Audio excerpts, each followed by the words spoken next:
गुजरात के वडोदरा जिले के पादरा तालुका में बुधवार सुबह एक भीषण हादसे में एक पुल का हिस्सा टूटकर महिसागर नदी में गिर गया, जिससे पुल पर चल रहे कई वाहन नदी में समा गए। सूत्रों से मिली जानकारी के अनुसार इस दर्दनाक हादसे में एक बच्चे समेत 9 लोगों की मौत हो गई है, जबकि 9 अन्य लोगों को बचा लिया गया। बता दें कि यह पुल आनंद और पादरा को जोड़ता है और हादसे के वक्त 2 ट्रक, एक बोलेरो एसयूवी और एक पिकअप वैन पुल पार कर रहे थे, तब अचानक पुल का एक हिस्सा ढह गया और सभी वाहन नदी में गिर गए। आपको बता दें कि हादसे पर शोक व्यक्त करते हुए गुजरात के मुख्यमंत्री भूपेंद्र पटेल ने मृतकों के परिवारों के प्रति संवेदना जताई है और घायलों के शीघ्र स्वस्थ होने की कामना की है। वहीं प्रधानमंत्री नरेंद्र मोदी ने भी इस घटना पर गहरा दुख जताया। साथ ही पीएम मोदी ने प्रधानमंत्री राष्ट्रीय राहत कोष से मृतकों के परिजनों को 2 लाख रुपए और घायलों को 50,000 रुपए की सहायता राशि देने की घोषणा की है। बता दें कि पुल के ढहने के कारणों की जांच शुरू कर दी गई है।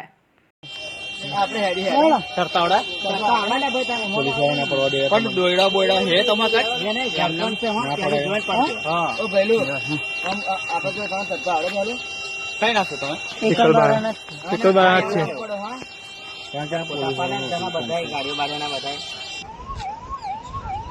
સામેની તરફ જે દ્રશ્ય જોઈ રહ્યા છો એક બાઇક ન માનીને આખરે પાદરાએ આ દિવસ જોવાનો વારો આવે છે। એક એમ્બ્યુલન્સના હોર્ન આપ સાંભળી શકો છો વારંવાર। Bureau report PVTV news.